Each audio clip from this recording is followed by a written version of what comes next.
오늘의 사연 지금 바로 시작해 볼게요. 안녕하세요. 올해로 40대 초반인 호라비입니다. 아내와는 사별했습니다. 젊은 나이에 저보다 먼저 떠난 아내가 참 원망스러울 때도 있었습니다. 결국 그 상황을 받아들이지 못한 저는 정신과 치료를 다녀야 했고 결국엔 우울증으로 번져서 다니던 회사에서까지 잘리게 되었습니다. 아내가 세상을 떠나면서부터 제 인생이 송두리째 뒤집어졌지요. 한동안은 방황하면서 엄청 힘들게 지냈습니다. 직장을 그만두게 되면서 대출을 갚을 길이 막혀서 살고 있던 집을 팔게 되었습니다. 그나마 가지고 있던 부동산이었는데 팔아서 대출 갚고 세금 내고 하니까 제 손에 떨어지는 것도 얼마 없더라고요. 살던 집을 팔았는데 그 돈 가지고 비슷한 집은 꿈도 꿀 수 없을 정도였습니다. 그렇게 이리저리 발품 팔다가 빌라를 하나 구하게 되었습니다. 빌라 구조가 조금 특이한 편이었는데 4층짜리 빌라인데 계단을 중심으로 한쪽은 가족들이 지낼 만한 3룸짜리 구조고 한쪽은 90도로 꺾이는 벽을 두고 현관문 2개가 있어 거기에 각각 원룸으로 된 방이 하나씩 있는 구조였습니다. 근처에 대학교도 있고 대중교통도 나쁘지 않아서 혼자산들 수요도 생각해서 집주인이 빌라를 올릴 때 머리를 썼던 것 같네요. 저도 나중에는 이런 건물 있으면 참 든든하겠다 하는 생각이 들었습니다. 3룸이야 전세로들 많이 들어오겠지만 원룸 가지고 월세 장사도 할 수 있으니까요. 원래는 원룸 전세도 생각해보고 있었는데 막상 큰 집에 살다가 원룸에서 비좁게 살자니 그러기 싫어서 3룸짜리 빌라로 구했습니다. 친구도 제가 지내던 아파트랑 비교해보면 낫다고 하더군요. 전에 살던 곳은 엘리베이터도 없어서 생수같이 무거운 거 들고 갈 때 고생도 하고 여러모로 먼저 살던 곳과 차이가 났습니다. 하지만 좋은 점도 있었지요. 첫 번째로 사별한 아내와의 추억이 있지 않은 곳이니 괜시리 혼자서 아내가 떠오르는 일이 사라졌습니다. 두 번째로는 아내를 잃었어도 저도 남자라고 어쨌든 인근에 직장이 많고 대학교가 있어서 그런지 새들어서 사는 젊은 여자들이 많았다는 겁니다. 대부분이 대학생이나 사회초년생인 직장인들이었기에 사실 40살 먹은 호라비인 저와 엮일 일은 없었지요.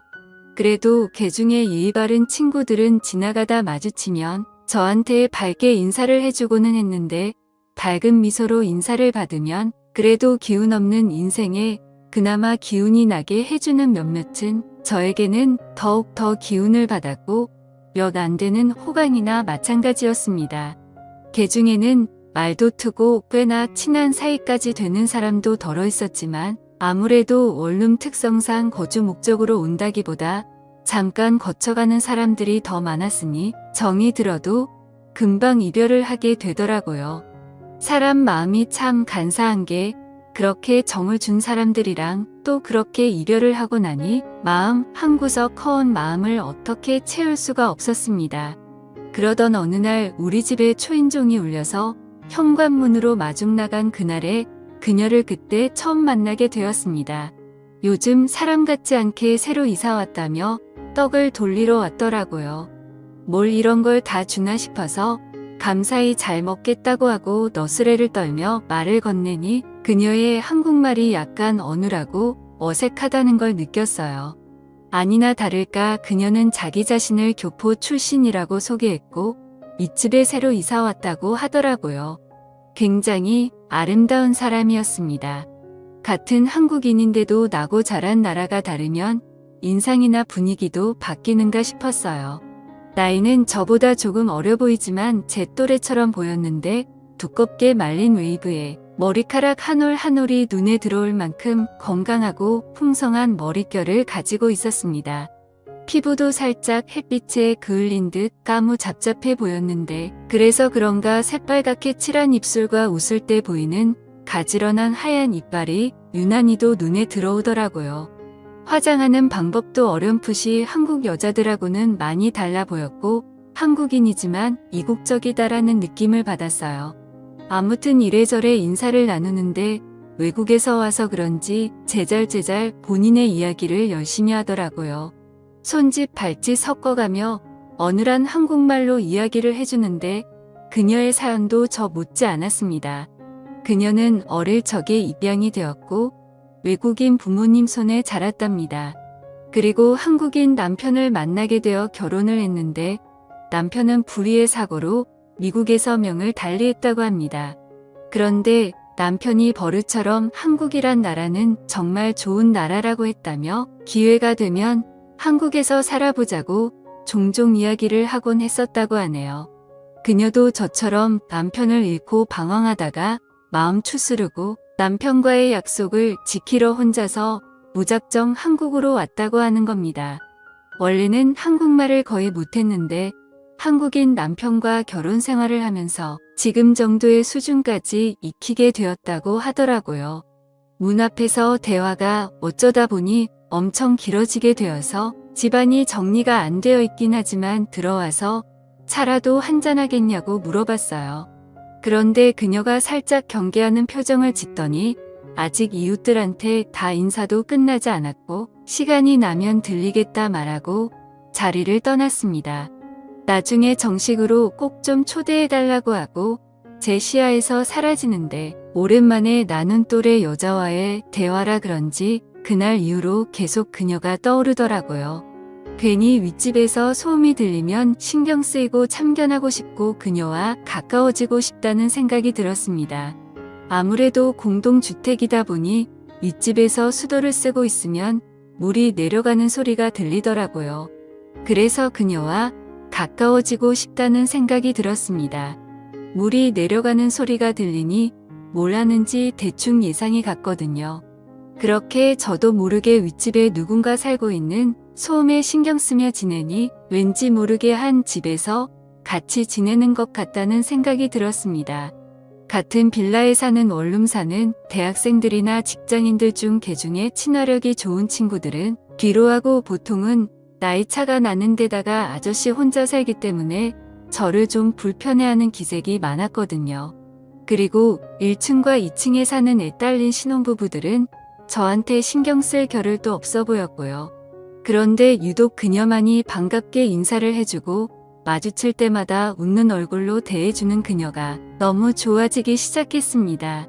아무튼 그날도 위층에서 나는 그녀의 생활소음을 들으면서 집에서 휴식을 취하고 있는데 복도 끝에서 쩌렁쩌렁하게 집주인 아줌마의 목소리가 울리더군요. 그리고 이어서 그녀의 당황한 듯한 목소리가 들려왔습니다. 윗집에서 나는 발자국 소리에도 귀 기울이는 제가 그녀의 당황한 목소리를 그냥 지나칠 수는 없었지요. 그녀의 목소리가 들려왔습니다. 그래서 현관문을 열고 나가 무슨 이야기를 하고 있는지 들어봤더니 집주인이 그녀에게 음식물 쓰레기 분리수거를 하나도 안 할 수가 있냐고 하면서 잔소리를 하고 있더라고요. 살짝 문을 열어서 집 밖으로 나가서 은근슬쩍 집에 들어가는 척을 하다가 윗집에서 난 소리에 이끌려 궁금해서 참견하러 온 사람처럼 윗집 계단까지 따라 올라가 무슨 일이냐고 물어봤습니다. 집주인 아줌마는 짜증이 가득 나서는 요즘 일반 쓰레기에서 음식 섞는 냄새가 너무 많이 나서 보니 이 집에서 음식물 쓰레기를 일반 쓰레기에 버리고 있었다고 하면서 저한테 하소연을 하더라고요. 제가 그녀 대신에 한국에서는 살아본 적이 없어서 분리수거 같은 게 어려울 수도 있지 않겠냐고 설명해주고 그녀가 앞으로 공동생활하면서 지켜야 할 부분들은 제가 잘 알려주겠다고 말하고 집주인을 달래줬습니다. 집주인 아줌마가 이내 화가 누그러져서 그녀에게는 앞으로 조심 좀 해달라고 말하고는 자리를 떠나갔어요. 그녀를 위기에서 구해줬으니 그녀에게 저는 백마탄 왕자님처럼 보이지 않았을까 싶어서 괜히 그녀 앞에서 나 어떠냐는 식으로 웃어 보이고 있었습니다. 그런데 항상 얼굴에 떠나지 않는 미소가 매력이었던 그녀가 굉장히 풀이 죽은 표정을 하고 있더라고요. 그녀는 그저 남편이 태어나고 자란 나라에서 좀 더 남편을 추억하고 싶어서 왔을 뿐인데 남편 말처럼 사람들이 친절하지도 않고 자기는 매일같이 실수투성이라고 하면서 자기를 자책하더라고요. 그런 그녀를 달래주고 앞으로 애매한 것들은 하겠다고 생각하고 저한테 먼저 물어보라고 말했습니다. 제가 하나부터 열까지 다 알려주겠다고요. 그녀는 허리를 숙여 넙죽 인사하면서 고마움을 표현했습니다. 그리고 그날로부터 2주가 지난 수요일이었습니다. 일 마치고 집으로 돌아가는데 계단 근처에서 비릿한 악취가 진동을 하더라고요. 냄새를 따라 계단을 올라갔는데 윗집 사는 그녀가 아주 얼굴이 울상이 되어서 이러지도 못하고 저러지도 못하고 있더라고요. 그 악취는 그녀의 집 앞에서부터 나던 것이었습니다. 분리수거 때문에 집주인에게 된통 혼이 났던 그녀는 자기가 또 실수를 할까봐 무서워서 여태껏 음식물 쓰레기를 가져다 버리지도 못하고 집에다 모아놨던 거예요. 그런데 쓰레기 양이 많아지고 감당이 되지를 않으니 그녀도 안 되겠다 싶어서 일단 제가 오면 도움을 청해 보려고 했는데 음식물을 담아놓은 봉투가 문고리에 걸려 찢어지면서 계단이며 복도를 썩어버린 음식물로 난장판을 만들어놨던 거예요. 그녀의 집안 상태도 말도 못할 정도였어요. 분리수거 때문에 집주인에게 된통 혼이 났던 그녀는 집을 못 가게 됐어요. 분리수거를 어떻게 하는지 모르는 집안도 완전히 난장판이더군요. 주민신고 들어와서 집주인이 이 사실을 알기 전에 제가 나서서 도와줘야겠다는 생각이 들었습니다. 청소는 생각보다 빨리 끝났지만 계단 통로에 가득한 악취를 빼느라고 아주 고생을 했네요. 이웃집 돌아다니면서 제가 대신 양해를 구하고 땀을 뻘뻘 흘려가면서 정리를 다 했지요. 상황을 다 정리하고 집에 돌아오니 아주 녹초가 되었습니다. 오랜만에 몸을 써서 그런가 그날은 왠지 푹 자고 있었어요. 푹 잠들 수 있겠다는 생각이 들었지요. 눈이 스르르 감기고 잠에 들려는 찰나의 초인종이 울리더군요. 누군가에서 나가봤는데 그녀가 저희 집 앞에 서 있더라고요.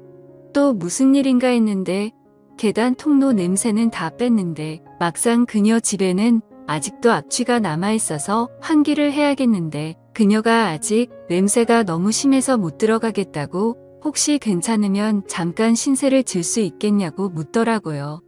어려운 일이 아니다 싶어서 그러라고 했는데 막상 호랍이 혼자 지내는데 집에 여자가 들어오니 기분이 묘하더라고요. 그녀도 저를 매번 집 밖에서만 마주하다가 저희 집안에서 저를 마주하고 있으니 어색해하고 있었어요. 제가 평소에는 그렇지 않은데 그날따라 왜 그렇게 과감했는지 그녀에게 아무렇지 않다는 듯 그럼 오늘 제 집에서 자고 갈 거냐고 물어봤죠. 그녀는 그래도 되냐고 묻더니 잠시만 있어 보라며 후다닥 위로 올라가서는 그녀가 잘 때 입는 잠옷을 입고 품에는 베개 하나를 끌어안고 들어오더라고요. 방은 3개였지만 침실은 없었죠. 그래서 침실은 하나기에 그녀에게 일단 침실을 내어주고 저는 소파에서 자기로 했습니다. 그런데 내 침대에서 외간 여자가 자고 있으니 몸은 피곤한데 자꾸 이상한 생각이 들어서 냉장고에 있는 술이나 좀 마시고 술 기운을 빌어서 잠들어야겠다는 생각이 들었습니다. 잠시 후 그녀가 잠은 안 자고 밖으로 따라 나오더니 제가 술 마시고 있는 걸 보고는 자기도 같이 한 잔해도 되겠냐며 제 옆으로 다가왔어요. 그렇게 서로 술을 한 잔, 2잔 마시다 보니 매일 저녁에 술을 마시고 식사 중에 반주한다고 냉장고에 가득 채워놓은 소주가 바닥을 보일 때까지 다 마셔버렸습니다. 그녀가 술에 알딸딸하게 취해서는 영어를 섞어 쓰면서 혼자 자기 싫다며 저를 이끌고 방으로 들어왔고 그녀나 저나 술 기운을 빌은 덕분이었겠지만 그렇게 하루를 보내게 되었습니다.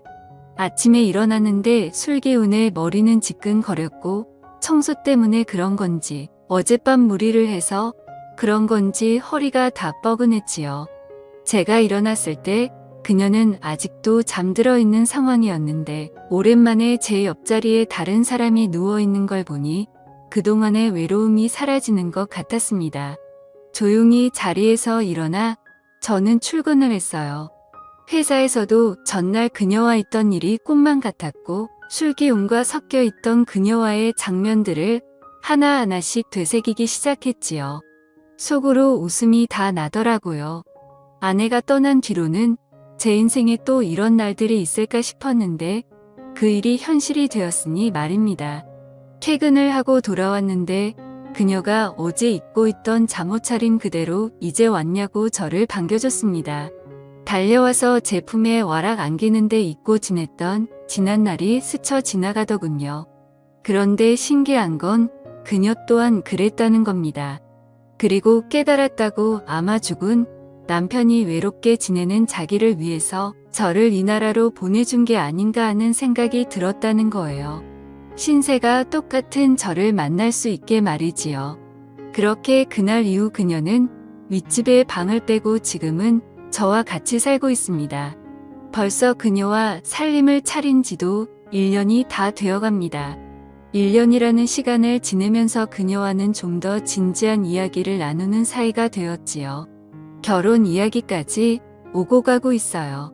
그녀의 집 쪽에서는 그래도 나이차가 조금 있는 저를 그다지 탐탁치 않게 여기는 것 같은데 이런 데서는 또 자기 주장이 강한 외국인 마인드를 가진 그녀다 보니 부모님의 반대는 크게 신경 쓰고 있는 것 같지는 않아 보입니다. 조만간 그녀와 함께 미국에 가서 결혼 허락을 받으러 갈 예정입니다. 좋은 결과가 있도록 사연 들어주신 여러분들에게 저를 응원해 주시면 좋겠습니다. 저도 아내를 잃은 아픔을 딛고 일어서 좋은 사람을 만나 새 살림을 차리게 되었으니 힘들었던 시간만큼 이제는 다시 행복해지고 싶네요. 오늘의 사연은 여기까지네요. 긴 사연 끝까지 들어주셔서 감사합니다.